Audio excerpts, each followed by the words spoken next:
صباح الخير، صباح النور حبيباتي، واش راكم؟ واش راهي صحتكم؟ ان شاء الله تكونوا كامل بخير. نرحب بكم مره اخرى عندي في قناه وصفات مطبخ سلمى. اليوم كالعاده جبت لكم شباح الصفراء، جبتها لكم بكميه شويه كبيره باش يستفادوا معنا اصحاب المشاريع واللي تحب تخدم من دارها تاني ما كاش مشكل. وكالعاده مع كامل اسرارها نبداو بسم الله بالمقادير وطريقه التحضير. عندي 3 كيلات لوز مرحي، لازم تشريوه مرحي باش ما يطلقلكمش الزيتون. عندي 3 كيلات لوز مرحي مع كيلة ناقصه اصبع سكر. هنا شوفوا كش راني نتستي في اللوز ديالي باش تشوفوا اسك جديد ولا فيه اضافات اخرى ولا لا. كي ترفدوه بصبعتكم هكذا ويطيح مرمل كيما تراب صافي اللوز مليح. كي يطيح لكم مكتل عرفوا باللي فيه اضافات واللوز قديم. هذا سر كيفاش باش نخير اللوز ديالي انايا.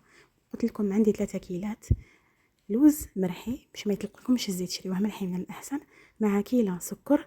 نعاود له الرحيه، هاوليك لهنا شوفوا كي عاود رحيته، خلطهم مع بعضهم وعاود رحيته باش ما يقعدوليش هذاك السكر من بعد محبحب. لهنايا باش درت مور ما رحيته جبت المزهر، بعد نعطي لكم الكيل بالميزان نخليها لكم في صندوق الوصف. عندي قطره مزهر مركز اللي ما عندهاش تستغنى عليها.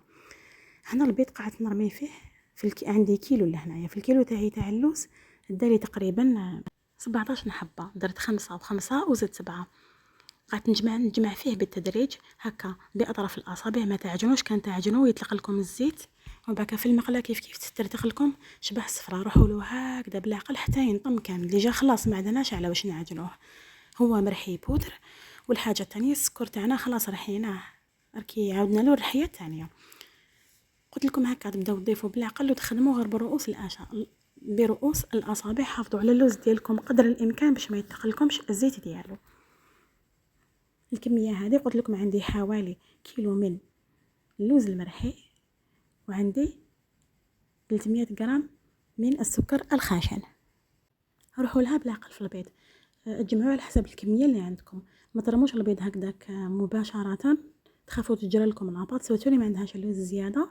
وبعد كي تروحوا تقليوها تدي فورمه كامل الحبات، تفسد لكم كامل في المقله، يفسد كاع الشكل تاعها. وما تغشوش بالك، هو قلت لكم صفر البيض وحده. هذيك اللي ترتقولها على ترمي بياض البيض يعاون باش ينفخ الكاطو. لهنا في الاخر بالكف تاع اليد نبدا نعجن فيها هكذايا باش تخرج لي الحبه ليس. ما تطولوش عليها، ماشي نعجن نفاصي فيها. قلت لكم العجين كامل لا بداو تفاصيو فيها هكذا بالكف تاع اليد. ومن بعد نجملوها كامل، نقسموها ونديروها في اكياس تبداو تخدموها سور بلاص. السر الاخر هنا تبداو تخدموها سور بلاص. لو كان تخليوها من بعد تبدا تشقق لكم ويخرج لكم الحبات مترتقين. شوفوا لهنايا انا بديت نخدم فيها سور بلاص في الحين ديريكت. درتهم كويرات، قسمتها على 4. خدمت بهذا المول هذا صغير هايل، يجيكم حبات متحوفين. كاين المول الكبير من المستحسن انكم تخدموا بهدايا، كل وحده على حسب الرغبه ديالها. من بعد لهنا نبداو نطبعوا. درتهم انا اللخنه عاليين طالعين يجوا متحوفين شابين. تقلبوا العكس تاع المول وطبعوها ابان حبه بصبعكم تخرج. شتونا غير ضربتها هكا بصبعي ابان خرج، ما ديروهاش العكس من بعد تسوفريو باش تخرج لكم وتفسد الحبه ديالكم. ما ديروهاش كيما طبعتوها من الفوق، تبعوني كيما درت انايا سوا. باك نحكموا الحبه تاعنا نبداو نتحفوا فيها، نحيو لها كامل هذوك الزوائد هذوك هما اللي يحرقوكم الحبه في الجناب.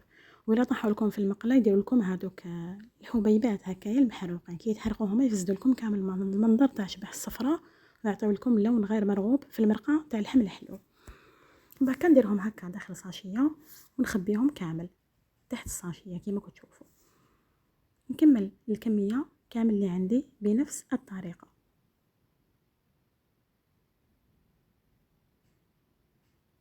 استعملوا كيس بلاستيكي باش تحلوا لاباط ديالكم. نطبعوا هكايا، زيدوا نخرجوا الحبات. قلت لكم قلبوا المول بالعكس وخرجوا. شحال من وحده تسقسيني كيفاش باش يخرجوا لي هكذا سوا. نبداو نفاصيو فيهم على الطاوله فوق الكيس ونحيو كامل الزوائد. ركزوا لي على هذه النقطه راهي مهمه بزاف. نخليهم يروبوزيو 4 سوايع ومن بعد باش نديهم نقليهم. شوفوا لهنا الطريقه اللي نستعملها انا باش نقدر نميز العلو تاع الحبه. هذه طريقه هايله. لهنا شوفوا ما خليتهم يريحوا 4 سوايع نشفوا كامل مليح. نجوزوا للمرحله اللي موراها. نجيبوا بياض البيض ما نخلطوش باش ما يرفدناش كميه كبيره. نغمس الحبه تاعي ونمسحها كامل من البيض الزائد باش ما نديرليش الرغوه كي نرميها في المقله. النار تاعي لهنا راهي قليله. كنت ضفت لها ملعقه خل باش نحافظ على لاكولور تاع الزيت ديالي باش ما يكحليش من بعد تشبح الصفرة تاعي ترفد لي ريحه الزيت هذاك المحروق. هذه خطوه ايضا مهمه، جربوها واحد تشكروني بزاف في كامل في القريوش في كاع في جميع حاجه تجيو تقلوها هكا ما تحبوش تشد لكم فيها ريحه ديروا ملعقه خل ماشي هو سخون يكون دافي بكا خليوه حتى تروح الغليه الكبيره وبدا تقليو.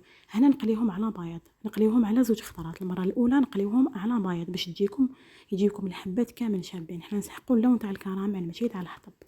مع التقليب المستمر نحطوهم نقطروهم حتى من يبردوا، نخليهم حتى هذه في المره الاولى.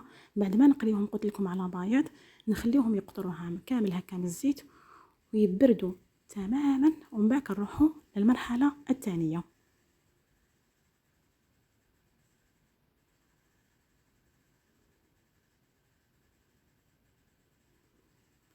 هنا كيما راكم تشوفوا مور ما كانوا بردوا كامل عاود مررتهم المره الثانيه في البيض. حنا الخطوه هذه مهمه بالبزاف، شغل نكوفريو نديرو كوش رقيقه من البيض على شبح الصفرة ديالنا باش ما تحلناش في المرقه. كيف لازم تعاودوا تنشفوها باش من بعد ما يدير لكمش الرغوه في المقله.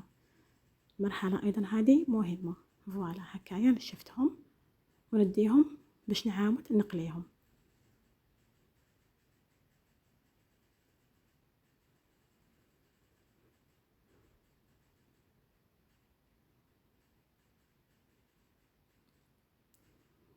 هذه المره الثانيه راني نعاود نقلي فيهم. ولهنا لازم نتوما تحكموا في النار. انا درتها متوسطه كي نشوف الزيت تاعي سخن نقص لها من تحت. دكتور ماركي ودي فوت النار نقص لها، غنحس الزيت ديالي سخن حاب يحرق لي الحبات نقص. ردوا بالكم على النار باش ما تمت لكمش المنظر تاع الحبه ديالكم. لهنا وتقلبوا دوك في المرحله هذه لازم تقلبوا على كامل النواحي. شوفوا ما مع الطرف وراني ندير ورا لولا شغل قريتهم من الفوق ومن التحت برك. دوكا مع الاطراف الثاني لازم ديروا هكذا كي تحصلوا على هذا اللون. هذه هي المرحله اللي نحكوا عليها في الاخر. ما تحمروهمش كتر بيسكم بعد يكحلوا لكم المرقه وما يجيكم يابسين بزاف كي تجوا تاكلوهم. في الاخير هذه هي الكميه اللي تحصلت عليها. تحصلت على ما يعادل من الكيلو ونص. تحصلت على شبح الصفرة قيس كيلو و800. بالنسبه للسعر تحسبوها حتى 300 ألف، من 280 حتى 300 ألف كل وحده على حسب المواد الأولية كيفاش شريتهم على حسب المنطقة اللي تسكن فيها. إن شاء الله تكونوا استفدتوا من الفيديو. اللي عندها أي سؤال مرحبا بها تخليه لي في الكومنتار نريبوندي لها. ما تنسونيش فقط بالدعم إذا كان عجبكم المحتوى تاعي والاشتراك في القناة. والسلام عليكم وتهلاو في روحتكم. نتلاقاو في فيديو آخر إن شاء الله.